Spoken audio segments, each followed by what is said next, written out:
السلام عليكم ورحمة الله وبركاته. ازيكم يا حبايبي، عاملين ايه؟ يا رب تكونوا بخير.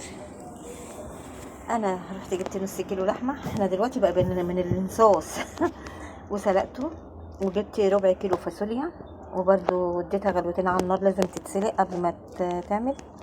وهنا هعمل رز واحدة وواحدة. انا بحب الرز اللي بواحدة وواحدة بصراحة عن الرز بالشعرية. بصوا انا سريعة ازاي. والعين التانية حطيت عليها بقى البصلاية عشان اخدع التخديعة بتاعت الفاصوليا. هنا الرز قرب اهو. حطيت الرز حطيت الرز الرز اتحمر، وحطيت الرز اللي انا غسلاه عليه، وانزل بقى بالايدام بتاعي الميه يعني بتاعته. اللهم صل وسلم وبارك على سيدنا محمد. وهنا بقى فاصوليتي خلاص قربت تتسلق.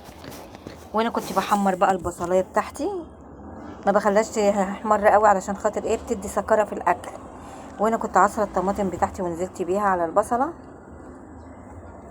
الفاصوليا يا حبايبي لازم تتسلق، ما بنحطهاش كده يعني. هي نزلت هنا بقى بقليب شوربة دجاج، وانا كده كده كنت حاطه للحمه برضو قليب شوربة دجاج وبصلايه وفلفل اسمر وحبهان بس ما بحطش اكتر من كده على اللحمه.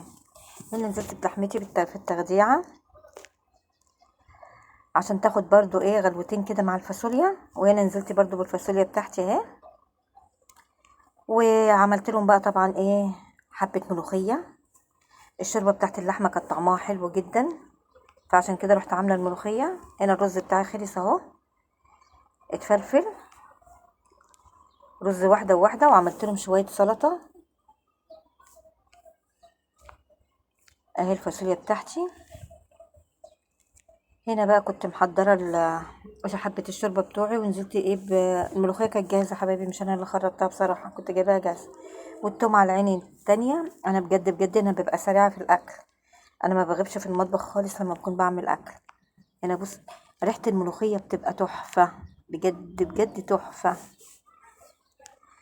اهو ملوخيتي خلصت. وما تنساش اللي ما اشتركش في القناه يشترك في القناه، وما تنساش الايه اللايكات بتاعتكم الجميله زيكم.